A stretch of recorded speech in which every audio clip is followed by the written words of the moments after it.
ನಮಸ್ಕಾರ ಸೋನಿ 9 ನ್ಯೂಸ್ಗೆ ಸ್ವಾಗತ. ನಾನು ಸೋನಿಕಾ. ಮೊದಲಿಗೆ ಮುಖ್ಯಾಂಶಗಳು. ಎಸ್ಸಿಪಿ ಹಾಗೂ ಎಸ್ಟಿಪಿ ಯೋಜನೆ ಸಮರ್ಪಕವಾಗಿ ಜಾರಿಗೊಳಿಸಲು ಬೀದರ್ ಜಿಲ್ಲೆಯ ಸಮಾಜ ಕಲ್ಯಾಣ ಇಲಾಖೆ ಅಧಿಕಾರಿಗಳಿಗೆ ಸಚಿವರ ತಾಕೀತು. ಬೀದರ್ ಜಿಲ್ಲಾ ಮಟ್ಟದ ಶಿಕ್ಷಕರ ದಿನಾಚರಣೆ ಹಾಗೂ ಬೀದರ್ ಜಿಲ್ಲಾ ಮಟ್ಟದ ಅತ್ಯುತ್ತಮ ಶಿಕ್ಷಕ ಪ್ರಶಸ್ತಿ ಪ್ರದಾನ ಸಮಾರಂಭ. ಒಂದು ವಾರದಿಂದ ಬೀದರ್ ನಗರದಲ್ಲಿ ಮಳೆ. ಮಾಜಿ ಸಚಿವರು ಹಾಗೂ ಬೀದರ್ ಶಾಸಕರಾದ ರಹೀಂ ಖಾನ್ರಿಂದ ಬೀದರ್ ನಗರದ ಎಲ್ಲ ವಾರ್ಡ್ಗಳಲ್ಲಿ ಸಂಚಾರ. ಬಹುಜನ ಸಮಾಜ ಪಾರ್ಟಿ ಬೀದರ್ ಜಿಲ್ಲಾ ಘಟಕದಿಂದ ಬಹುಜನರ ನಡಿಗೆ ಅಧಿಕಾರದ ಕಡೆಗೆ ಕಾರ್ಯಕರ್ತರ ಸಮಾವೇಶ ಆಯೋಜನೆ. ಬಸವ ಕಲ್ಯಾಣದಲ್ಲಿ ಅಕ್ಟೋಬರ್ 18ರಿಂದ 20ರವರೆಗೆ 3 ದಿನ 20ನೇ ಕಲ್ಯಾಣ ಪರ್ವ ಕಾರ್ಯಕ್ರಮ. ಬಸವ ಭಕ್ತರು ಭಾಗವಹಿಸಲು ಪೂಜೆ. ಗಂಗಾ ಮಾತಾಜಿ ಕರೆ. ನ್ಯಾಯಮೂರ್ತಿ ಸದಾಶಿವ ಆಯೋಗದ ವರದಿ ಜಾರಿಗೆ ಕೇಂದ್ರ ಸರ್ಕಾರಕ್ಕೆ ಶಿಫಾರಸು ಮಾಡಲು ಕರ್ನಾಟಕ ರಾಜ್ಯ ಆದಿಜಾಂಬವ ಸಂಘದಿಂದ ಸಚಿವರಿಗೆ ಮನವಿ ಪತ್ರ ಸಲ್ಲಿಕೆ. ಹೃದಯಕ್ಕೆ ಸಂಬಂಧಿಸಿದ ಕಾಯಿಲೆಗಳಿಗಾಗಿ 699 ರೂಪಾಯಿಯಲ್ಲಿ ಹೃದಯ ಕಾಯಿಲೆ ಚಿಕಿತ್ಸೆ ವ್ಯವಸ್ಥೆ. ಸುದ್ದಿಯ ವಿವರಗಳು. ಸಮಾಜ ಕಲ್ಯಾಣ ಮತ್ತು ಹಿಂದುಳಿದ ವರ್ಗಗಳ ಕಲ್ಯಾಣ ಇಲಾಖೆಯ ಸಚಿವರಾದ ಕೋಟ ಶ್ರೀನಿವಾಸ್ ಪೂಜಾರಿ ಅವರ ಅಧ್ಯಕ್ಷತೆಯಲ್ಲಿ ಸೆಪ್ಟೆಂಬರ್ 29ರಂದು ಬೀದರ್ ಜಿಲ್ಲಾ ಪಂಚಾಯತ್ ಕಚೇರಿ ಸಭಾಂಗಣದಲ್ಲಿ ಜಿಲ್ಲಾ ಮಟ್ಟದ ಸಮಾಜ ಕಲ್ಯಾಣ ಇಲಾಖೆಯ ಕಾರ್ಯಕ್ರಮಗಳು ಹಾಗೂ ವಿಶೇಷ ಘಟಕ ಯೋಜನೆ ಹಾಗೂ ಗಿರಿಜನ ಉಪಯೋಜನೆಯಡಿಯ ವಿವಿಧ ಚಟುವಟಿಕೆಗಳ ಅನುಷ್ಠಾನ ಮತ್ತು ಹಿಂದುಳಿದ ವರ್ಗಗಳ ಕಲ್ಯಾಣ ಇಲಾಖೆಯ ಪ್ರಗತಿಯ ಪರಿಶೀಲನೆ ನಡೆಸಿದರು. ಸಮಾಜ ಕಲ್ಯಾಣ ಮತ್ತು ಹಿಂದುಳಿದ ವರ್ಗಗಳ ಕಲ್ಯಾಣ ಇಲಾಖೆಯ ಸಚಿವರಾದ ಕೋಟ ಶ್ರೀನಿವಾಸ್ ಪೂಜಾರಿ ಅವರ ಅಧ್ಯಕ್ಷತೆಯಲ್ಲಿ ಸೆಪ್ಟೆಂಬರ್ 29ರಂದು ಬೀದರ್ ಜಿಲ್ಲಾ ಪಂಚಾಯತ್ ಕಚೇರಿ ಸಭಾಂಗಣದಲ್ಲಿ ಜಿಲ್ಲಾ ಮಟ್ಟದ ಸಮಾಜ ಕಲ್ಯಾಣ ಇಲಾಖೆ ಕಾರ್ಯಕ್ರಮಗಳು ಹಾಗೂ ವಿಶೇಷ ಘಟಕ ಯೋಜನೆ ಹಾಗೂ ಗಿರಿಜನ ಉಪಯೋಜನೆಯಡಿಯ ವಿವಿಧ ಚಟುವಟಿಕೆಗಳ ಅನುಷ್ಠಾನ ಮತ್ತು ಹಿಂದುಳಿದ ವರ್ಗಗಳ ಕಲ್ಯಾಣ ಇಲಾಖೆ ಪ್ರಗತಿಯ ಪರಿಶೀಲನೆ ನಡೆಸಿದರು. ನಂತರ ಮಾತನಾಡಿದ ಸಮಾಜ ಕಲ್ಯಾಣ ಮತ್ತು ಹಿಂದುಳಿದ ವರ್ಗಗಳ ಕಲ್ಯಾಣ ಇಲಾಖೆ ಸಚಿವರಾದ ಕೋಟ ಶ್ರೀನಿವಾಸ್ ಪೂಜಾರಿ ಅವರು ಎಸ್ಸಿಪಿ ಹಾಗೂ ಎಸ್ಟಿಪಿ ಯೋಜನೆಯನ್ನು ಅಧಿಕಾರಿಗಳು ಸಮರ್ಪಕವಾಗಿ ಜಾರಿಗೊಳಿಸಬೇಕೆಂದು ಬೀದರ್ ಜಿಲ್ಲೆಯ ಸಮಾಜ ಕಲ್ಯಾಣ ಇಲಾಖೆ ಅಧಿಕಾರಿಗಳಿಗೆ ತಾಕೀತು ಮಾಡಿದರು. ಮಾಜಿ ಸಚಿವರು ಹಾಗೂ ಭಾಲ್ಕಿ ಶಾಸಕರಾದ ಈಶ್ವರ್ ಭೀಮಣ್ಣ ಖಂಡ್ರೆ ಅವರು ಮಾತನಾಡುತ್ತಾ, ಭಾಲ್ಕಿ ತಾಲೂಕಿನಲ್ಲಿ 2018-19ನೇ ಸಾಲಿನಲ್ಲಿ ಮುಖ್ಯಮಂತ್ರಿ ಆದರ್ಶ್ ಮಾದರಿ ಗ್ರಾಮ ಯೋಜನೆಯಡಿ 1 ಕೋಟಿ ರೂಪಾಯಿ ಅನುದಾನ ಸರ್ಕಾರ ಬಿಡುಗಡೆ ಮಾಡಿದೆ. ಆದರೆ ಈ ಕಾಮಗಾರಿ ಇನ್ನೂ ಆರಂಭವಾಗಿಲ್ಲವೆಂದು ಸಚಿವರ ಗಮನಕ್ಕೆ ಶಾಸಕರು ತಂದರು. ವಿಧಾನ ಪರಿಷತ್ ಸದಸ್ಯರಾದ ಅರವಿಂದ್ ಕುಮಾರ್ ಅರಳಿಯವರು ಮಾತನಾಡುತ್ತಾ, ಅವರ ತಾಲೂಕಿನ ಕಪ್ಪಿಕೇರಿ, ಬೀದರ್ ತಾಲೂಕಿನ ಚಿಕ್ಕಪೇಟೆ ಗ್ರಾಮದಲ್ಲಿ ಲೇಔಟ್ ನಿರ್ಮಾಣ ಮಾಡಲಾಗಿದೆ, ಆದರೂ ಯಾವುದೇ ರೀತಿಯ ಸೌಲಭ್ಯ ಕಲ್ಪಿಸಿಲ್ಲ ಎಂದ ಅವರು ಈ ಕುರಿತು ಸಿಒಡಿ ತನಿಖೆ ನಡೆಸಬೇಕು ಎಂದರು. ಡಾಕ್ಟರ್ ಗೌತಮ್ ಅರಳಿಯವರು ಮಾತನಾಡುತ್ತಾ, ಬೀದರ್ ಜಿಲ್ಲೆಯ ಹಾಲು ಉತ್ಪಾದಕರ ಸಹಕಾರ ಸಂಘದಲ್ಲಿ ಹಾಲು ಮಾರಾಟ ಮಾಡುವ 13 ಜನರು ಮಾತ್ರ ಎಸ್ಸಿ ಎಸ್ಟಿ ಸಮಾಜದವರು ಇದ್ದಾರೆ ಎಂದರು. ಈ ಸಭೆಯಲ್ಲಿ ಮಾಜಿ ಸಚಿವರು ಹಾಗೂ ಬೀದರ್ ಶಾಸಕರಾದ ರಹೀಂ ಖಾನ್, ವಿಧಾನ ಪರಿಷತ್ ಸದಸ್ಯರಾದ ರಘುನಾಥರಾವ್ ಮಲ್ಕಪುರೆ, ಬೀದರ್ ಜಿಲ್ಲಾಧಿಕಾರಿ ರಾಮಚಂದ್ರನ್, ಬೀದರ್ ಜಿಲ್ಲಾ ಪಂಚಾಯತ್ ಮುಖ್ಯ ಕಾರ್ಯನಿರ್ವಹಣಾಧಿಕಾರಿ ಶ್ರೀಮತಿ ಜಹೀರ ನಸೀಂ ಅವರು ಸೇರಿದಂತೆ ಬೀದರ್ ಜಿಲ್ಲಾ ಮಟ್ಟದ ಅಧಿಕಾರಿಗಳು ಇದ್ದರು. ಈಶ್ವರ ಅಧ್ಯಕ್ಷತೆ ಕರೆದಾಗ ಮೀಟಿಂಗ್ದಾಗ ಸುಳ್ಳು ಹೇಳ್ತಾರಂದ್ರೆ ನಾವು ಏನು ಮಾಡೋದು ಸರ್? ಯಾರು ಕೇಳಬೇಕು ಸರ್? ಹಿಂದೆ ಬಹಳ ಕಷ್ಟ ಇತ್ತು ಸರ್. ಈಗ ಅವರಿಗೆ ಚಾರ್ಜ್ ಕೊಟ್ಟು ಸ್ವಲ್ಪ ಆದರೂ ಸ್ಟ್ರೀಮ್ ಲೈನ್ಗೆ ತಂದಿದ್ದೀವಿ ಸರ್. ಸಹಕರಿಸಿದ್ರೆ ಸರಿ ಮಾಡೋಣ ಸರ್. ನೀವು ಆಗಿದೆ ಯಾರ್ಯಾರಿಗೆ ಏಜೆನ್ಸಿ ಕೊಟ್ಟಿದ್ದೀರಿ? ಅವರೇ ಮಾಡ್ಕೊಳ್ತಿದ್ದಾರಾ? ಇಲ್ಲ ಸರ್, ಇಲ್ಲಿಂದನೇ ಫಲಾನುಭವಿಗಳೇ ಮಾಡ್ಕೊಳ್ತಾ ಇದ್ದಾರಾ ಅಥವಾ ನಾವು ಇಂಜಿನಿಯರ್ ಬರೋದಿಲ್ಲ ಮಾಡ್ತಿದ್ದೀರಾ? ನಮ್ಮ ಇಂಜಿನಿಯರ್ ಮಾಡ್ತೀನಿ. ಯಾರ್ಯಾರು? ಸಾಮಾಜಿಕ ಯೋಜನೆಗಳು ನಮ್ಮ ಬಾಬಾ ಸಾಹೇಬ್ ಅಂಬೇಡ್ಕರ್ ಎಲ್ಲಿಂದವರಿಗೆ ಅಕ್ಕಪಕ್ಕದಲ್ಲಿ ಲಭ್ಯತೆ ಅದೇ ಕ್ಷೇತ್ರದೊಳಗೆ ಸಮಸ್ಯೆ ಭೂಮಿ ಇಲಾಖೆ ಎಷ್ಟು ಕಡೆ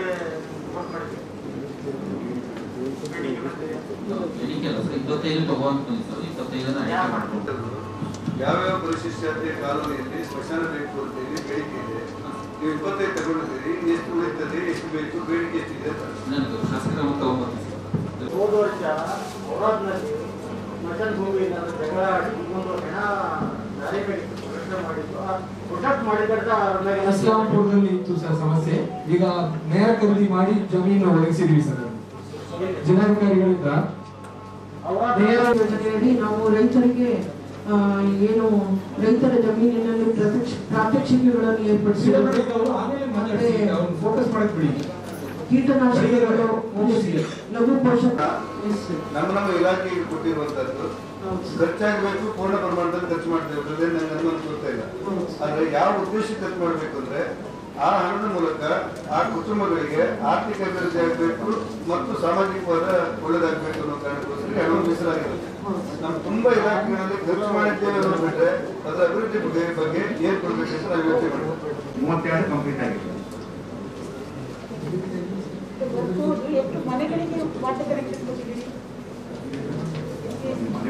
ತೊಂದರೆ ಇದ್ರೆ ಬೇರೆ ಡಿಪಾರ್ಟ್ಮೆಂಟ್ ಇಂದ ಸಹಾಯ ತೆಗೆದುಕೊಂಡು ಇವ್ರು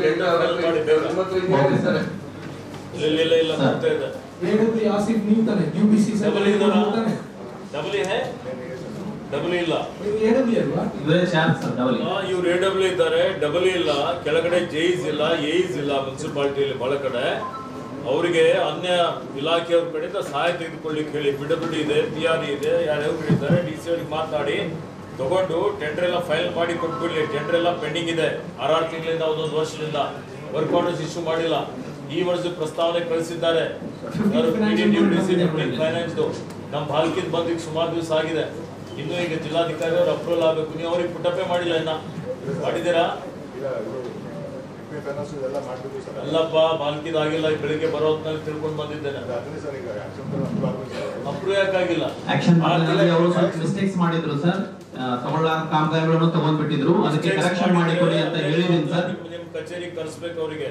ಇಲ್ಲ ಸರ್, 24 ತಾಸು ಒಳಗಾಗಿ ರೆಕ್ಟಿಫೈ ಮಾಡಿ ಪುಟಪ್ ಮಾಡಬೇಕು. ಮಿಸ್ಟೇಕ್ ಮಾಡಿದ್ದಾರೆ ಅಂತ ಹೇಳಿ ಅದಕ್ಕೆ 2 ತಿಂಗಳು ಓಡಾಡಿಸ್ತೀರಿ. ಸರಿ ಮಾಡಿ. ಕೌಶಲ್ಯ ತರಬೇತಿ ಪಡೆದಿದ್ದಾರೆ ಅಂತೀವಿ. ನೀವು ಜೀರೋ ತಗೊಂಡಿದ್ದೀರಲ್ಲ, ನೀವು ಬಾಯಲ್ಲಿ ಮಾತಾಡುವಾಗ ಅಂಕಿಅಂಶ ಹೇಳ್ತೀರಿ. ಭೌತಿಕ ಗುರಿಯಲ್ಲಿ ಆದ್ರೂ ಮೆನ್ಷನ್ ಮಾಡಬೇಕಲ್ವಾ?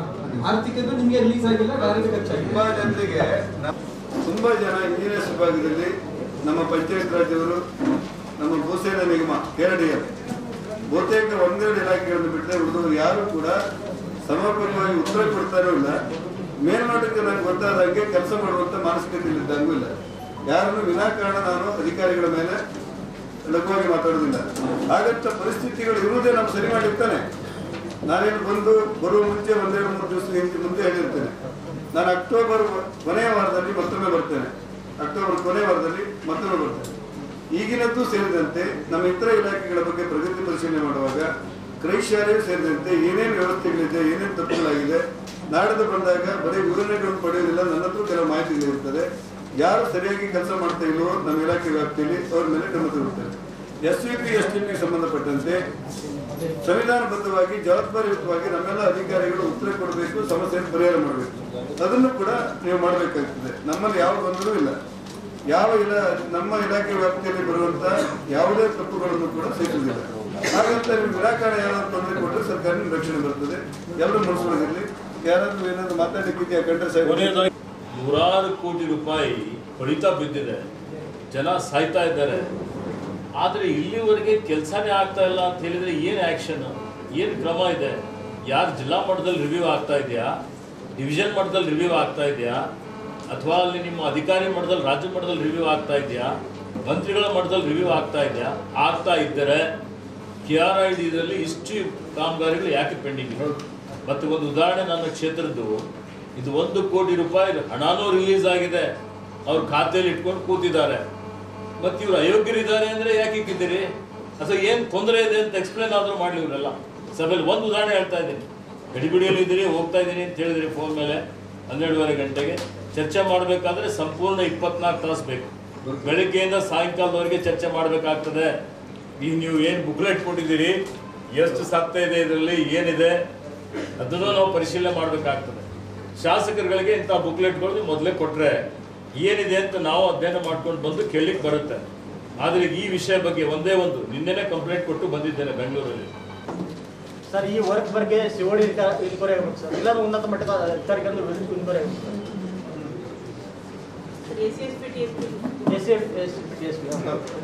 ಕೃಷಿ ಇಲಾಖೆ ಅವರಿಂದ 28,000 ಲೀಟರ್ ಮಿಲ್ಕ್ ಅನ್ನ ಪ್ರೊಡ್ಯೂಸ್ ಮಾಡ್ತೀವಿ ಸರ್. ಆದರೆ ಸೊಸೈಟಿಗಳಿಗೆ ಮಿಲ್ಕ್ ಅನ್ನ ಸಪ್ಲೈ ಮಾಡ್ತಕ್ಕಂಥವ್ರು ಬರೀ 100 ಜನ ಮಾತ್ರ ಇದ್ದಾರೆ ಸರ್, SC ST ಅವರು. ಕಾರಣ ಏನು ಅಂತಂದ್ರೆ ಜಿಲ್ಲೆಯಲ್ಲಿ ಒಟ್ಟು 634 ವಿಲೇಜ್ಗಳಲ್ಲಿ 222 ಮಿಲ್ಕ್ ಸೊಸೈಟಿಗಳು ಮಾತ್ರ ಕಾರ್ಯನಿರ್ವಹಿಸ್ತಾ ಇದ್ದಾರೆ ಸರ್. ಹೀಗಾಗ್ಬಿಟ್ಟು 13 ಜನರಿಗೆ ಮಾತ್ರ ಈ ಸೌಲಭ್ಯ ಅಂದ್ರೆ ಮಾರ್ಕೆಟಿಂಗ್ ಫೆಸಿಲಿಟಿ ಸಿಗ್ತಾ ಇದೆ. ಬೀದರ್ ಜಿಲ್ಲಾಡಳಿತ ಹಾಗೂ ಬೀದರ್ ಜಿಲ್ಲಾ ಪಂಚಾಯತ್, ಬೀದರ್ ಜಿಲ್ಲಾ ಸಾರ್ವಜನಿಕ ಶಿಕ್ಷಣ ಇಲಾಖೆ, ಬೀದರ್ ಜಿಲ್ಲಾ ಶಿಕ್ಷಣ ಹಾಗೂ ತರಬೇತಿ ಸಂಸ್ಥೆ ಬೀದರ್ ಇವರ ಸಂಯುಕ್ತ ಆಶ್ರಯದಲ್ಲಿ ನಿನ್ನೆ 2021-22ನೇ ಸಾಲಿನ ಬೀದರ್ ಜಿಲ್ಲಾ ಮಟ್ಟದ ಶಿಕ್ಷಕರ ದಿನಾಚರಣೆ ಹಾಗೂ ಬೀದರ್ ಜಿಲ್ಲಾ ಮಟ್ಟದ ಅತ್ಯುತ್ತಮ ಶಿಕ್ಷಕ ಪ್ರಶಸ್ತಿ ಪ್ರದಾನ ಸಮಾರಂಭ ಬೀದರ್ ನಗರದ ನೌಬಾ ಸಮೀಪದ ಬೀದರ್ ಜಿಲ್ಲಾ ಸರ್ಕಾರಿ ನೌಕರರ ಸಮುದಾಯದ ಭವನದ ಸಭಾಂಗಣದಲ್ಲಿ ವೈಭವದಿಂದ ನಡೆಯಿತು. ಈ ಸಂದರ್ಭದಲ್ಲಿ ಪಶುಸಂಗೋಪನೆ ಹಾಗೂ ಬೀದರ್ ಜಿಲ್ಲಾ ಉಸ್ತುವಾರಿ ಸಚಿವರಾದ ಪ್ರಭು ಚವ್ಹಾಣ್ ಮಾತನಾಡುತ್ತಾ ಕೋವಿಡ್-19 ಕೊರೋನಾ ವೈರಸ್ ಹಿನ್ನೆಲೆಯಲ್ಲಿ ಬೀದರ್ ಜಿಲ್ಲೆಯ 15,000 ಶಿಕ್ಷಕರಿಗೆ ಸನ್ಮಾನಿಸಲು ಸಾಧ್ಯವಾಗಿಲ್ಲ. ಮುಂದಿನ ವರ್ಷ ಬೀದರ್ ಜಿಲ್ಲೆಯ ಎಲ್ಲ ಶಿಕ್ಷಕರಿಗೆ ಸನ್ಮಾನ ಮಾಡಲಾಗುವುದು ಎಂದರು. ಮಾಜಿ ಸಚಿವರು ಹಾಗೂ ಬೀದರ್ ಶಾಸಕರಾದ ರಹೀಂ ಖಾನ್ ಅವರು ಮಾತನಾಡುತ್ತಾ ದೇಶದ ಮಕ್ಕಳ ಭವಿಷ್ಯ ರೂಪಿಸುವಲ್ಲಿ ಶಿಕ್ಷಕರ ಪಾತ್ರ ಮಹತ್ತರವಾಗಿದೆ ಎಂದರು. ಬೀದರ್ ಜಿಲ್ಲಾ ಸರ್ಕಾರಿ ನೌಕರರ ಸಂಘದ ಅಧ್ಯಕ್ಷರಾದ ರಾಜೇಂದ್ರ ಕುಮಾರ್ ಗಂದ್ಗೆ ಅವರು ಮಾತನಾಡುತ್ತಾ ಬೀದರ್ ಜಿಲ್ಲಾ ಸರ್ಕಾರಿ ನೌಕರರ ಸಂಘದ ಸಮುದಾಯ ಭವನ ನವೀಕರಣಕ್ಕೆ ಬೀದರ್ ಶಾಸಕರು ಅನುದಾನ ನೀಡಿದ್ದಾರೆ ಎಂದರು. ಪಶುಸಂಗೋಪನೆ ಹಾಗೂ ಬೀದರ್ ಜಿಲ್ಲಾ ಉಸ್ತುವಾರಿ ಸಚಿವರಾದ ಪ್ರಭು ಚವ್ಹಾಣ್ ಅವರು ಬೀದರ್ ಜಿಲ್ಲಾ ಕನ್ನಡ ಸಾಹಿತ್ಯ ಪರಿಷತ್ತಿನ ಕಟ್ಟಡ ಕಾಮಗಾರಿಗೆ 2 ಕೋಟಿ ರೂಪಾಯಿ ಅನುದಾನ ಬಿಡುಗಡೆ ಮಾಡುವ ಮೂಲಕ ಉತ್ತಮ ಕಾರ್ಯ ಮಾಡಿದ್ದಾರೆ ಎಂದರು. ಡಾಕ್ಟರ್ ಅಬ್ದುಲ್ ಖದೀರ್ ಅವರು ಮಾತನಾಡುತ್ತಾ ಬೀದರ್ ಜಿಲ್ಲೆಯ ಸರ್ಕಾರಿ ಶಾಲಾ ಕಾಲೇಜುಗಳಲ್ಲಿ ಓದಿದ ಸುಮಾರು 30 ಬಡ ಪ್ರತಿಭಾವಂತ ವಿದ್ಯಾರ್ಥಿಗಳು ಸರ್ಕಾರಿ ಮೆಡಿಕಲ್ ಸೀಟ್ ಪಡೆದಿದ್ದಾರೆ. ಬೀದರ್ ಜಿಲ್ಲೆಯಲ್ಲಿ ಸರ್ಕಾರಿ ಶಾಲೆಗಳು ಕಡಿಮೆ ಇಲ್ಲ ಎಂಬುದು ಸಾಬೀತು ಮಾಡಿವೆ ಎಂದರು. ಈ ಕಾರ್ಯಕ್ರಮದಲ್ಲಿ ಬೀದರ್ ಜಿಲ್ಲೆಯ ಶಾಲಾ ಶಿಕ್ಷಕರು ಹಾಗೂ ಪಾಲಕರು, ಮಕ್ಕಳು ಇದ್ದರು.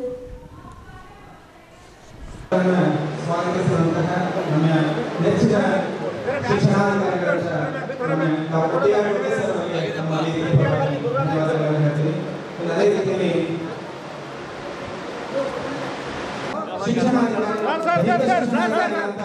ಶ್ರೀ ನಿಂಗಪ್ಪ ಅವರು ವೇದಿಕೆ ಬರಬೇಕು ಅವರಲ್ಲಿ ಕೇಳ್ಕೊಂಡಿರ್ತೀವಿ.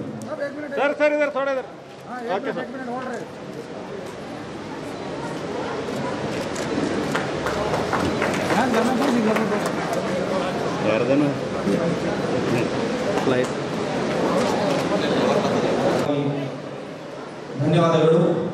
ಇನ್ನು ಸ್ವಾಗತ ಭಾಷಣ ಶ್ರೀ ಟಿ ಆರ್ ಅವರೇ ಶಿಕ್ಷಣದ ಕಾರ್ಯದರ್ಶಿಗಳು ಕೂಡ ವೇದಿಕೆಗೆ ಆಗಮಿಸಬೇಕು.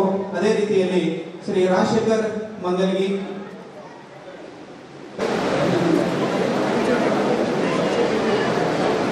ಇನ್ನು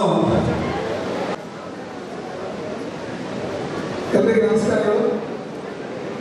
2020-21 ನಮ್ಮ ಮಧ್ಯದಲ್ಲಿ ಶ್ರೀಧರಾಗಿರುವ ಬಾಬು ವಾಲಿ ಸಾಹೇಬರು ಇದ್ದಾರೆ, ಅಧ್ಯಕ್ಷರು ಬೀದರ್ ಅಭಿವೃದ್ಧಿ ಪ್ರಾಧಿಕಾರ. ಅವರನ್ನು ಕೂಡ ನಾವು ವೇದಿಕೆಗೆ ಹಾರ್ದಿಕ ಸ್ವಾಗತ.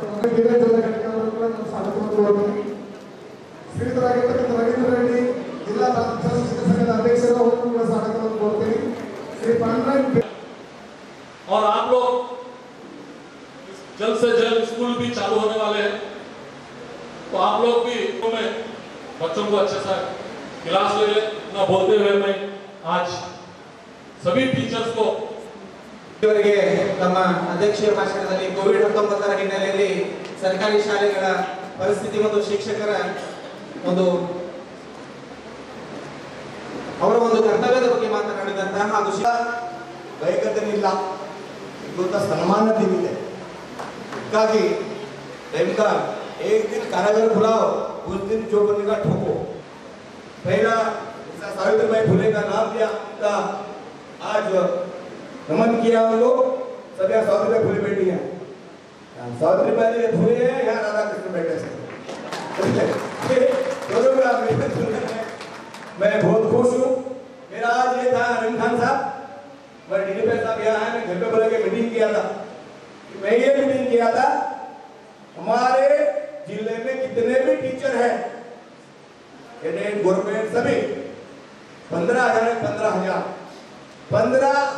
लोगों का सम्मान करने का तय किया था. मीटिंग ಕೂಡ ಮಾಡಿದ್ದೀನಿ. ಭಾರತ ಏನ ಒಳ ಬಂದ್ರು ಕೋವಿಡ್-19 ಖತರ್ನಾಕ್ ಕೋವಿಡ್-19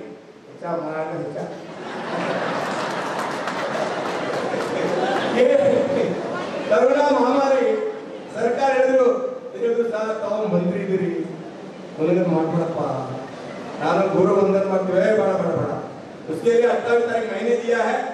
गवर्नमेंट हमारे इसको टीचर हमारे शिक्षण मंत्री को भी नागी जी को बोला था, उन्हें तय भी किया था 28 को अतुल बोला था, लेकिन ये सत्यानाश किसने किया?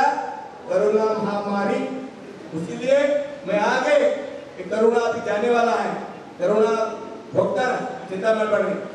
अगले साल में 100% 15,000 लोगों का सम्मान करूंगा।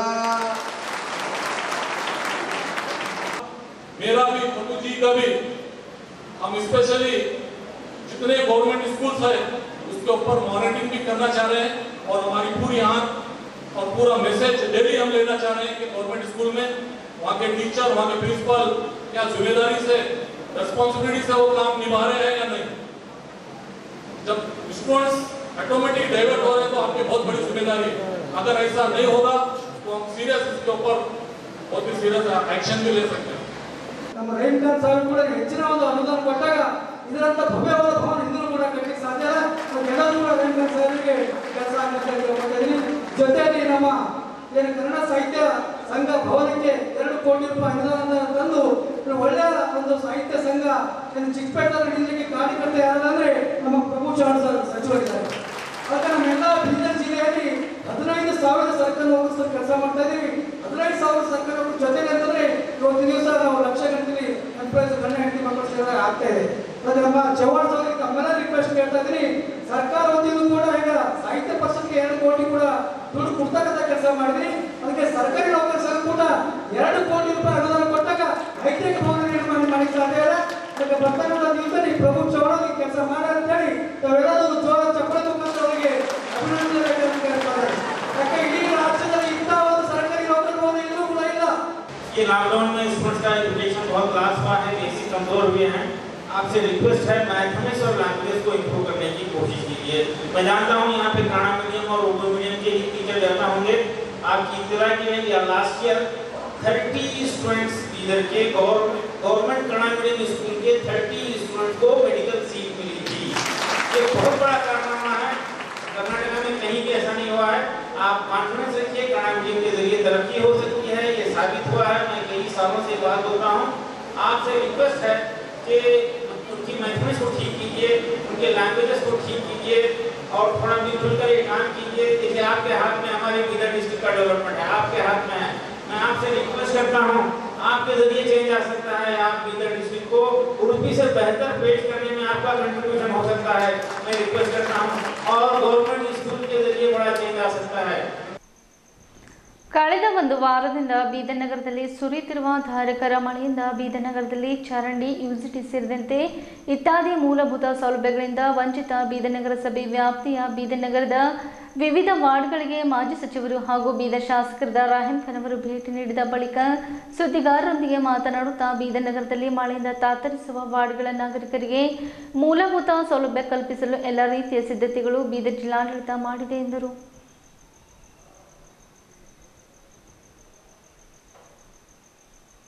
ಈ ಸಂದರ್ಭದಲ್ಲಿ ಮಾಜಿ ಸಚಿವರು ಹಾಗೂ ಬೀದರ್ ಶಾಸಕರಾದ ರಾಹಿಂ ಖಾನ್ ಅವರು ಮಾತನಾಡುತ್ತಾ ಕಳೆದ ಒಂದು ವಾರದಿಂದ ಬೀದರ್ ನಗರದಲ್ಲಿ ಧಾರಾಕಾರ ಮಳೆ ಸುರಿಯುತ್ತಿದ್ದು ಇದರಿಂದ ಬೀದರ್ ನಗರದ ಹಲವು ಬಡಾವಣೆಗಳಲ್ಲಿ ನೀರು ನುಗ್ಗಿದ್ದು ಸಾರ್ವಜನಿಕರು ಪರದಾಡುವಂತಾಗಿದೆ ಎಂದರು. ಹಳೆ ಆದರ್ಶ ಕಾಲೋನಿಯಲ್ಲಿ ಚರಂಡಿ, ಯುಜಿಡಿ ಕಾಮಗಾರಿ ಕೈಗೊಳ್ಳಲು ಎಲ್ಲ ರೀತಿಯ ಸಿದ್ಧತೆ ಮಾಡಿಕೊಳ್ಳಲಾಗಿದೆ. ಬೀದರ್ ನಗರದ ನಾಗರಿಕರು ಸಹಕರಿಸಬೇಕು ಎಂದರು. ಹಳೆ ಆದರ್ಶ ಕಾಲೋನಿಯ ನಿವಾಸಿ ಬಸವರಾಜ್ ಬರ್ಶೆಟ್ಟಿ ಅವರು ಮಾತನಾಡುತ್ತಾ ಬೀದರ್ ನಗರದ ಹಳೆ ಆದರ್ಶ ಕಾಲೋನಿಯಲ್ಲಿ ಮಳೆಯಿಂದ ನೀರು ಮನೆಗಳಿಗೆ ನುಗ್ಗುತ್ತದೆ. ಚರಂಡಿ ಹಾಗೂ ಒಳಚರಂಡಿ ವ್ಯವಸ್ಥೆ ಇಲ್ಲ. ಮಾಜಿ ಸಚಿವರು ಹಾಗೂ ಬೀದರ್ ಶಾಸಕರಾದ ರಾಹಿಂ ಖಾನ್ ಅವರು ಭೇಟಿ ಮೂಲಭೂತ ಸೌಲಭ್ಯಗಳು ಕಲ್ಪಿಸುವುದಾಗಿ ಭರವಸೆ ನೀಡಿದ್ದಾರೆ ಎಂದರು. ಇದೇ ಸಂದರ್ಭದಲ್ಲಿ ಮಾಜಿ ಸಚಿವರು ಹಾಗೂ ಬೀದರ್ ಶಾಸಕರಾದ ರಾಹಿಂ ಖಾನ್ ಅವರ ಜೊತೆಯಲ್ಲಿ ಬೀದರ್ ನಗರಸಭೆ ಅಧಿಕಾರಿಗಳು ಸೇರಿದಂತೆ ಇತರರು ಇದ್ದರು.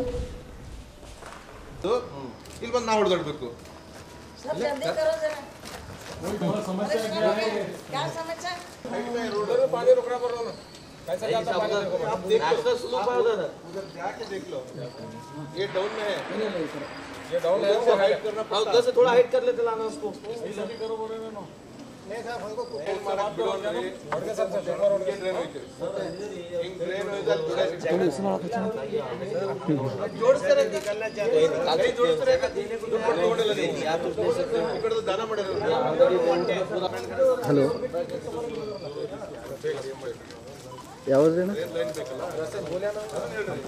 अभी मैं कई एरिया में विज़िट किया हूँ, कई वार्ड में।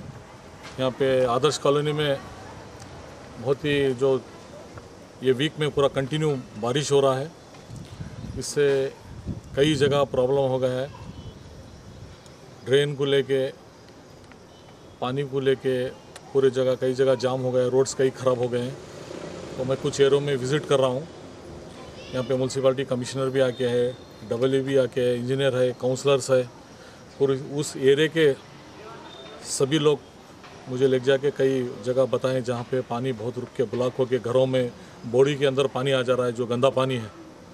उसके लिए कई टेक्निकली रीज़न है। एक तो जो भी लेआउट बना के दिए हैं, रोडों के ऊपर तक घर बना दिए हैं, जहाँ से ड्रेन निकालना है वहाँ भी बंद हो गया है। तो ड्रेन जाएंगी कहाँ आखिर? वो लोग कोर्ट से स्टे ला के या दूसरे कई टेक्निकल रीज़न से वहाँ पे प्रॉब्लम हो गया, समस्या हो गया। पानी जाने का बहुत ही आउटलुक, बहुत ही रुकावट बन गई है। उसके लिए मैं अभी डिस्कस कर रहा हूँ, तो उसको किसी तरह से प्रॉब्लम को सॉल्व करने के लिए, तो इस तरह से सभी एरिया में विज़िट करके, ये बार बारिश ज़्यादा हो गई है वीक में, तो बहुत जगह प्रॉब्लम हो गया है, रोड्स, ड्रेन्स। ಇದು old Adarsh colony 24 number ward number 24 south ಸೇರಿಕಾರ್ ಅಂತ ಹೇಳಿ ನಮ್ಮ ಕಾನ್ಸ್ಟಿಟ್ಯೂನ್ಸಿ ಇದು ಸದಸ್ಯರವರು ಅವ್ರು ಸುಮಾರು ಜನ ಇಲ್ಲಿ ಬಂದಿರು. ಬುಡದೇವ್ರ ಕಾರ್ಯಕ್ರಮ ಮಾಡಿದೆವು, ಬಂದಂಥ ಬಿ ಡಿ ಎ ಚೇರ್ಮನ್ ಅವ್ರು ಬಂದರು, ಕಾರ್ಯಕ್ರಮ ಮಾಡಿದ್ರು, ಎಲ್ಲ ನೋಡಿದ್ರು. ಅವ್ರು ಸಂಬಂಧಪಟ್ಟ ಅಧಿಕಾರಿಗಳಿಗೆ ಡೆಮೊಲಿಷನ್ ಆರ್ಡರ್ ಆಲ್ರೆಡಿ ಕಮಿಷನರ್ ಕೊಟ್ಟಾರ. ಇಲ್ಲಿಂದ CMC ಅವರಿಗೆ ಬಂದಂಥ ಮಕ್ಕಳಿಗೆ ಏನಂದರೆ ಇಲ್ಲಿ ನಮ್ಮ ಹೋಲಕ್ಕೆ UGDನೂ ಇಲ್ಲ, ಯಾವುದೇ ಮೂಲಭೂತ ಸೌಕರ್ಯಗಳು ಇಲ್ಲ ಬೀದರಲ್ಲಿ. ನಾವು ಇಲ್ಲಿ ಕಾಲನಿದಾಗ ನಮ್ಗೆ ಕೊಡ್ತಾ ಇಲ್ಲ ಅವರು. ಮತ್ತು ಬಂದಂಥ ಇವತ್ತು ಶಾಸಕರು ಬಂದರು, ಬಂದೆಲ್ಲ ವಿಸಿಟ್ ಮಾಡಿದ್ರು, ಎಲ್ಲ ನೋಡಿದ್ರು. ಇಲ್ಲಿ ಮೊನ್ನೆ ಎಲ್ಲ ಹಿರಿಯರು ಮತ್ತು ಹಿರಿಯ ನಾಗರಿಕರೆಲ್ಲ ಮಕ್ಕಳಿಗೆಲ್ಲ ಆಡಕ್ಕೆ ಓಡಾಡ್ಲಾಕ ಜಾಗ ನೋಡ್ತಾ ಇದ್ದೀರಿ. ಎಲ್ಲ ಮೀಡಿಯಾ ಮುಖಾಂತರ ತಾವು ನೋಡ್ತಾ ಇದ್ದೀರಿ ಎಷ್ಟು ಚರಂಡಿಗಳಿದ್ದಾರೆ, ಎಷ್ಟು ನೀರು ನಿಂತಿದೆ. ಪೂರಾ ಹೊಲಸು ನೀರು ಏನಂದ್ರೆ ಪೂರಾ ಡ್ರೈನೇಜಲ್ಲಿ ವಾಟರ್ ಏನದಂದ್ರೆ ಪೂರಾ ಬಯಲಿ ಬೋರ್ವೆಲ್ಲಲ್ಲೆಲ್ಲ ನೀರು ಇಳಿದು ಪೂರೆಲ್ಲ ನೀರಂತ ಪೂರಾ ಡೆಂಗು ಮತ್ತು ಮಲೇರಿಯಾ ಈಗೇನು ರೋಗ ಬರ್ತಾಯಿದೆ. ಸುಮಾರು ಜನರು ನಮ್ಮ ಕಾಲನಿಯಲ್ಲಿ ಏನಂದ್ರೆ ಬೇಮಾರು ಬಿದ್ದಾರೆ. ಈಗ ಸುಮಾರು 10-15 ಸಾವಿರ ರೂಪಾಯಿ ಒಂದೊಂದು ಮನೆಯಲ್ಲಿ ಏನೋ ಖರ್ಚು ಮಾಡಿ ಉಪಜೀವನ ಮಾಡ್ತಾಯಿದ್ದಾರೆ ಗರೀಬ್ ಜನ.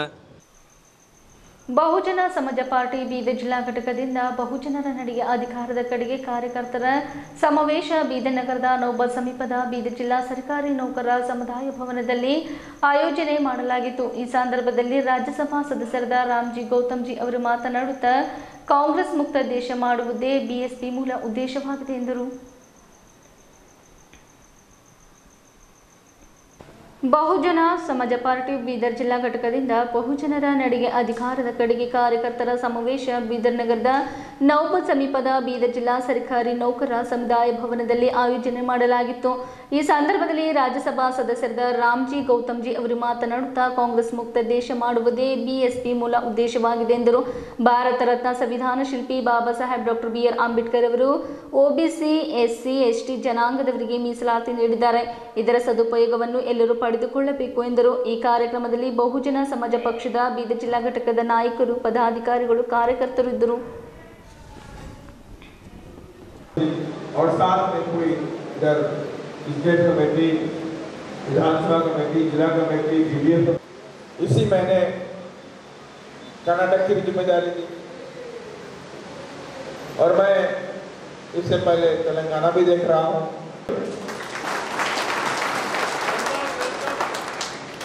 कुछ लोगों ने मुझे रोकने का काम किया. विनय जी साहब भीतर मत रखिए, भीतर मेरा बहुत कमजोर है. हमने कोई बात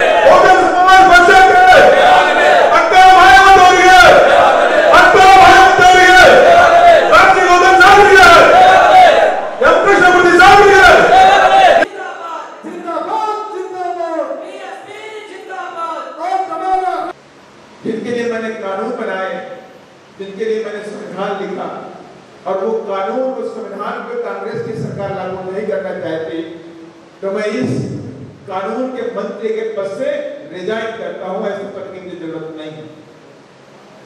तब बाबा साहब डॉक्टर अम्बेडकर ने अपना रिजर्वेशन इस देश के राष्ट्रपति को भेज दिया और तब बाबा साहब ने कहा कि मेरे बच्चों, कभी कांग्रेस के 4 आने के मेंबर नहीं बनना है और कभी वोट तो छोड़ दीजिए, कांग्रेस के 4 आने के मेंबर भी आपको नहीं बनना. और मेरी समझ से जितने भी लोग बैठे हुए हैं, हम सब लोग बाबा साहब के फॉलोअर है कि नहीं? बताइए कितने लोग बाबा साहब को मानने वाले लोग?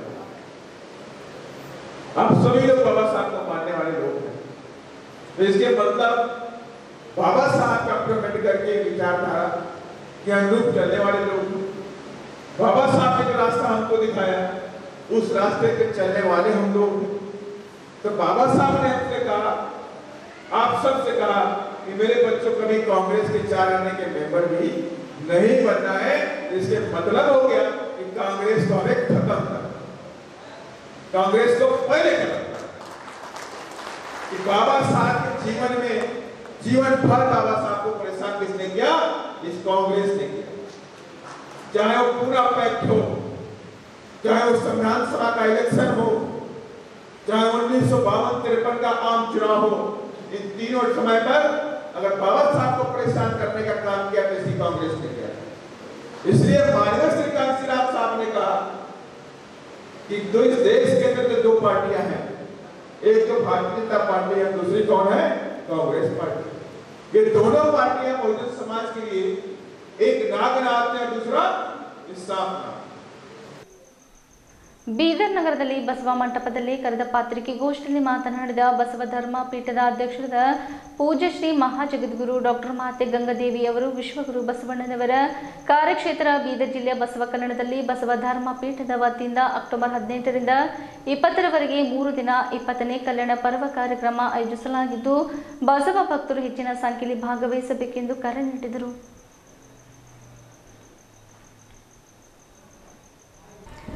ಬೀದರ್ ನಗರದ ಬಸವ ಮಂಟಪದಲ್ಲಿ ಕರೆದ ಪತ್ರಿಕೆಗೋಷ್ಠಿಯಲ್ಲಿ ಮಾತನಾಡಿದ ಬಸವ ಧರ್ಮ ಪೀಠದ ಅಧ್ಯಕ್ಷರಾದ ಪೂಜ್ಯ ಶ್ರೀ ಮಹಾಜಗದ್ಗುರು ಡಾಕ್ಟರ್ ಮಾತೆ ಗಂಗಾದೇವಿಯವರು ವಿಶ್ವಗುರು ಬಸವಣ್ಣನವರ ಕಾರ್ಯಕ್ಷೇತ್ರ ಬೀದರ್ ಜಿಲ್ಲೆಯ ಬಸವ ಕಲ್ಯಾಣದಲ್ಲಿ ಬಸವ ಧರ್ಮ ಪೀಠದ ವತಿಯಿಂದ ಅಕ್ಟೋಬರ್ 18ರಿಂದ 20ರವರೆಗೆ 3 ದಿನ 20ನೇ ಕಲ್ಯಾಣ ಪರ್ವ ಕಾರ್ಯಕ್ರಮ ಆಯೋಜಿಸಲಾಗಿದ್ದು ಬಸವ ಭಕ್ತರು ಹೆಚ್ಚಿನ ಸಂಖ್ಯೆಯಲ್ಲಿ ಭಾಗವಹಿಸಬೇಕೆಂದು ಕರೆ ನೀಡಿದರು. ಪೂಜ್ಯ ಶ್ರೀ ಚನ್ನಬಸವಾನಂದ ಸ್ವಾಮೀಜಿ ಅವರು ಮಾತನಾಡುತ್ತಾ ವಿಶ್ವಗುರು ಬಸವಣ್ಣನವರ ಕಾರ್ಯಕ್ಷೇತ್ರ ಬೀದರ್ ಜಿಲ್ಲೆಯ ಬಸವ ಕಲ್ಯಾಣದಲ್ಲಿ ಬಸವ ಧರ್ಮ ಪೀಠದ ವತಿಯಿಂದ ಅಕ್ಟೋಬರ್ 18ರಿಂದ 20ರವರೆಗೆ 3 ದಿನ 20ನೇ ಕಲ್ಯಾಣ ಪರ್ವ ಕಾರ್ಯಕ್ರಮ ಆಯೋಜಿಸಲಾಗಿದೆ. ಪೂಜ್ಯ ಶ್ರೀ ದಿವಂಗತ ಮಾತೆ ಮಹಾದೇವಿಯವರ ನೇತೃತ್ವದಲ್ಲಿ 17 ಕಲ್ಯಾಣ ಪರ್ವ ಕಾರ್ಯಕ್ರಮಗಳು ನಡೆದಿವೆ ಎಂದರು.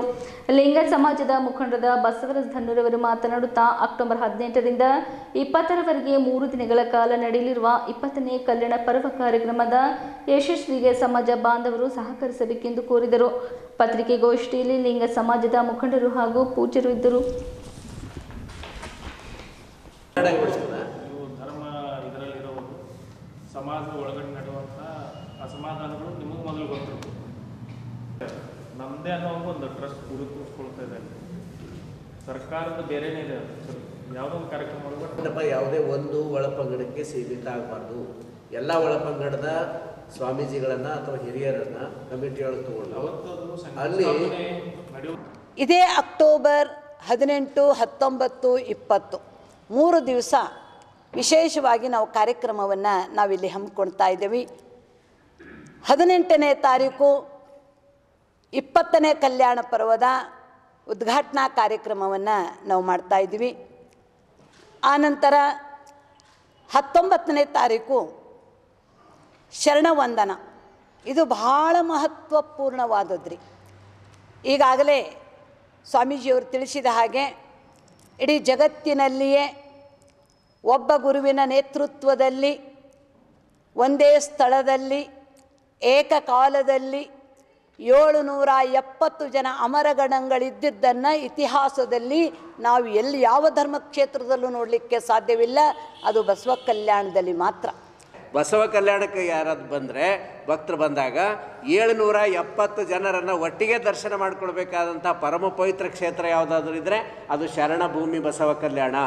ಇದಕ್ಕೆ ಶರಣಭೂಮಿ ಅಂತ ಕರೆದು ಇಲ್ಲಿ ಕಲ್ಯಾಣ ಪರ್ವವನ್ನು ಪ್ರಾರಂಭ ಮಾಡಿ ಪರಮ ಪೂಜ್ಯ ಮಾತಾಜಿಯವರು ಡಾಕ್ಟರ್ ಮಾತೆ ಮಹಾದೇವಿಯವರು ಈ ಒಂದು ಬಸವ ಕಲ್ಯಾಣವನ್ನು ಒಂದು ಜಾಗತಿಕ ಮಟ್ಟದ ಕ್ಷೇತ್ರವನ್ನಾಗಿ ಬೆಳೆಸಬೇಕು ಅನ್ನೋಂಥ ಉದ್ದೇಶದಿಂದ ಕಲ್ಯಾಣ ಪರ್ವ ಪ್ರಾರಂಭ ಮಾಡಿದ್ರು.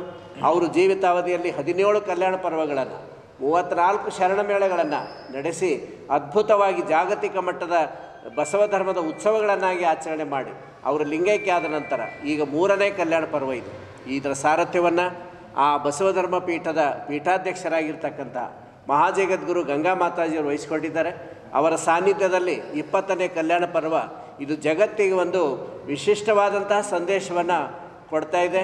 ಇಂತಹ ಒಂದು ವಿಶೇಷವಾದ ಜಾಗತಿಕ ಮಟ್ಟದ ಉತ್ಸವ ಕಲ್ಯಾಣ ಪರ್ವಕ್ಕೆ 20ನೇ ಕಲ್ಯಾಣ ಪರ್ವ ಉದ್ಘಾಟನೆಯನ್ನು ಕೇಂದ್ರ ಸಚಿವರಾಗಿ ಅಧಿಕಾರವನ್ನು ವಹಿಸಿಕೊಂಡಿರುವಂಥ ನಮ್ಮ ಸ್ವಾತಂತ್ರ್ಯ ನಂತರ 75 ವರ್ಷದ ನಂತರ ನಮ್ಮ ಜಿಲ್ಲೆಗೆ ಕೇಂದ್ರ ಸಚಿವ ಸ್ಥಾನ ಸಿಕ್ಕಿದೆ. ಅದಕ್ಕಾಗಿ ನಮ್ಮ ಭಗವಂತ್ ಖೂಬಾರ್ ಅವರು ಈ ಒಂದು ಕಲ್ಯಾಣ ಪರ್ವವನ್ನು ಉದ್ಘಾಟನೆ ಮಾಡ್ತಾ ಇದ್ದಾರೆ.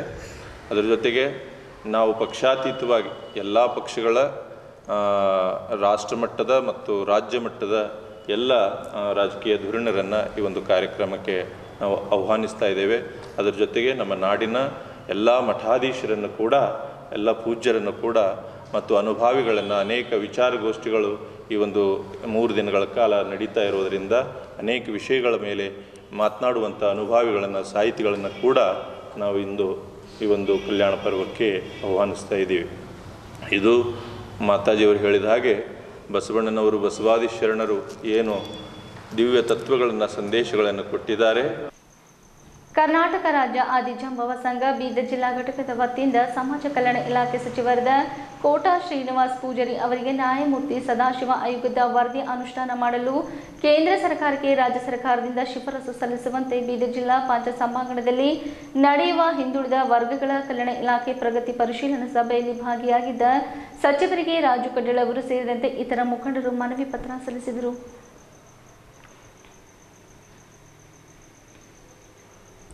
ಬೀದರ್ ಜಿಲ್ಲಾ ಪಂಚಾಯತ್ ಆವರಣದ ಮುಂಭಾಗದಲ್ಲಿ ಸಚಿವರಿಗೆ ಆದಿಜಾಂಬವದ ಸಮಾಜಕ್ಕೆ ಸ್ಮಶಾನ ಭೂಮಿ ಸೇರಿದಂತೆ ವಿವಿಧ ಸಮಸ್ಯೆಗಳು ಸೇರಿದಂತೆ ವಿವಿಧ ಬಗೆಯ ಮನವಿ ಪತ್ರ ಸಲ್ಲಿಸಿದ್ದ ಆದಿಜಾಂಬವ ಸಂಘದ ಜಿಲ್ಲಾಧ್ಯಕ್ಷರಾದ ಡಾಕ್ಟರ್ ರಾಜು ಕಡ್ಡಾಳ್ ಅವರ ನೇತೃತ್ವದಲ್ಲಿ ಸಚಿವರಿಗೆ ಮನವಿ ಸಲ್ಲಿಸಲಾಯಿತು. ಈ ಸಂದರ್ಭದಲ್ಲಿ ಆದಿಜಾಂಬವ ಸಂಘದ ಜಿಲ್ಲಾಧ್ಯಕ್ಷರಾದ ಡಾಕ್ಟರ್ ರಾಜು ಕಡ್ಡಾಳ್ ಅವರು ಮಾತನಾಡುತ್ತಾ, ರಾಜ್ಯ ಸರ್ಕಾರ ನ್ಯಾಯಮೂರ್ತಿ ಸದಾಶಿವ ಆಯೋಗದ ವರದಿ ಜಾರಿಗೆ ಕೇಂದ್ರ ಸರ್ಕಾರಕ್ಕೆ ಶಿಫಾರಸು ಮಾಡಬೇಕು. ಅಲ್ಲದೆ ಬೀದರ್ ಜಿಲ್ಲೆಯಲ್ಲಿ ಬಾಬು ಜಗಜೀವನ್ ರಾಮ್ ಸಮುದಾಯ ಭವನ ಸಹ ಇಲ್ಲ ಎಂದರು. ಇದೇ ಸಂದರ್ಭದಲ್ಲಿ Ramanna Ujni, Sanjeevkumar Bendre, doctor Raju Kaddal, CM Das, Prasad Manneli, Jafar Kaddal, Roshan Malkapure, Swamidas Chandaki, Wilson Kamalapure, Jeevan Rikesh, Shadrak Belur, Yohan Nernalli, Adijambava ಸಂಘದ ಜಿಲ್ಲಾ ಘಟಕದ ಪದಾಧಿಕಾರಿಗಳು, ನೂರಾರು ಕಾರ್ಯಕರ್ತರು ಇದ್ದರು. ABCD ವರ್ಗೀಕರಣ बोलो भारत माता की जय, बोलो भारत माता की जय. ಆದಿಜಾಂಬವ ಸಂಘಕ್ಕೆ ಜಾರಿ ಆಗಲೇಬೇಕು, ಜಾರಿ ಆಗಲೇಬೇಕು, ಜಾರಿ ಆಗಲೇಬೇಕು. ABCD ವರ್ಗೀಕರಣ ABCD ವರ್ಗೀಕರಣ ಬೇಕೇ ಬೇಕು, ಬೇಕೇ ಬೇಕು, ಬೇಕೇ ಬೇಕು. ಆವಾಜ್ ದೋ, ಆವಾಜ್ ದೋ. ABCD ವರ್ಗೀಕರಣ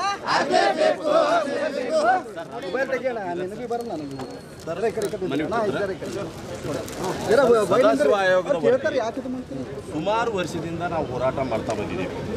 ಪರಿಶಿಷ್ಟ ಜಾತಿ ಹೆಚ್ಚಿನ ಜನಸಂಖ್ಯೆ ಉಳ್ಳವರು ಮಾದಿಗರು ಸರ್. ಆದರೂ ಇಲ್ಲಿವರೆಗೂ ಮಾದಿಗ ಸಮಾಜಕ್ಕೆ ಅನ್ಯಾಯ ಆಗಿದೆ. ಆರ್ಥಿಕವಾಗಿ, ಸಾಮಾಜಿಕವಾಗಿ ಎಲ್ಲ ರೀತಿಯಿಂದ ಅನ್ಯಾಯ ಆಗಿದೆ. ಒಂದೇ ಒಂದು ಇವತ್ತು ಬೀದರ್ನಲ್ಲಿ ಬಾಬು ಜಗಜೀವನ ಸಮುದಾಯ ಭವನ ಸಹಿತ ಆಗಿಲ್ಲ ಸರ್. ಇದೇ ತಾರತಮ್ಯ. ಎಲ್ಲ ಸಮುದಾಯಕ್ಕೆ ಸಮುದಾಯ ಭವನ ಆಗಿದೆ, ಒಂದು ಬಾಬು ಜಗಜೀವನ ರಾಮ್ ಸಮುದಾಯ ಭವನ ಸಹಿತ ಕೂಡ ನಮ್ಮಲ್ಲಿ ಆಗಿದೆ. ಅದಕ್ಕೆ ಎಲ್ಲ ರೀತಿಯಿಂದ ಅನ್ಯಾಯ ಆಗಿದೆ. ಈ ತುಳಿತಕ್ಕೊಳಗಾಗಿರ್ತಕ್ಕಂಥ ಈ ಜನಾಂಗಕ್ಕೆ ನ್ಯಾಯಮೂರ್ತಿ ಸದಾಶಿವ ಆಯೋಗದ ವರದಿ ಅನುಷ್ಠಾನ ಮಾಡಿ ಕೇಂದ್ರಕ್ಕೆ ಶಿಫಾರಸು ಮಾಡುವಂತ ನಾವು ಹೇಳ್ತಾ ಇದ್ದೀವಿ. ಇದು BJP ಸರ್ಕಾರದ ಅಂದಿನ ಮುಖ್ಯಮಂತ್ರಿ ಆದ ಸನ್ಮಾನ್ಯ ಯಡಿಯೂರಪ್ಪ ಅವರು ಮತ್ತು ಸದಾನಂದ ಗೌಡರು ಈ ಸಮಿತಿಗೆ ಈ ವರದಿ ಮಾಡೋಕ್ಕೆ ಅನುದಾನ ಹೆಚ್ಚಿನ ರೀತಿಯಿಂದ ಅನುದಾನ ಕೊಟ್ಟು ಈ ಸಮಾಜಕ್ಕೆ ನ್ಯಾಯ ಒದಗಿಸಿಕೊಟ್ಟಿದ್ದಾರೆ. ಅದಕ್ಕೆ ತಾವು ಕಳಕಳಿ ಉಳ್ಳವರು ಮಂತ್ರಿ ಇದ್ದೀರಂತ ನಮಗೆ ಗೊತ್ತಿದೆ. ದಯವಿಟ್ಟು ಈ ಮಾದಿಗ ಜನಾಂಗಕ್ಕೆ ನ್ಯಾಯ ಒದಗಿಸಿಕೊಡ್ರಿ ಅಂತ ತಮ್ಮಲ್ಲಿ ಮನವಿ ಮಾಡ್ತೀವಿ. ನಿಮ್ಮ ಯೋಚನೆ ಏನಂದರೆ ಸದಾಶಿವ ಆಯೋಗದ ವರದಿಯನ್ನು ಅವಲಂಬಿಸಿ ಒಳ ಮೀಸಲಾತಿಯನ್ನು ತಗೊಂಡು ಬರಬೇಕು. ಆ ಒಳ ಮೀಸಲಾತಿಯಲ್ಲಿ ನಿರ್ಲಕ್ಷಿತವಾದಂಥ ಸಮುದಾಯಗಳಿಗೆ ಸರ್ಕಾರಿ ಉದ್ಯೋಗ ಸೇರಿದಂತೆ ಸಾಮಾಜಿಕ ನ್ಯಾಯ ಕೊಡಬೇಕು, ಮೀಸಲಾತಿ ಕೊಡಬೇಕು ಅನ್ನೋದು ನಿಮ್ಮ ಒಟ್ಟು ಇರುವಂಥ ಚರ್ಚೆಗಳು. ಇವು ಭಾಳ ದಿವಸಗಳಿದೆ. ನಿನ್ನೆ ನಾನು ಯಾದಗಿರಿ ಹೋಗಿದ್ದೆ, ಗುಲ್ಬರ್ಗದಲ್ಲೂ ಇವ್ರ ಕಡೆ ಬಂದಿದ್ದಾರೆ. ಭಾಳ ಸಾನುಭೂತಿಯಿಂದ ಪರಿಶೀಲನೆ ಮಾಡಬೇಕು. ನಿಮ್ಮ ಮುಖ್ಯಮಂತ್ರಿಗಳ ಜೊತೆ ಮಾತಾಡಿ ಸಾಧ್ಯ ಆದಷ್ಟು ಬೇಗ ನ್ಯಾಯ ಕೊಡ್ತಾರೆ.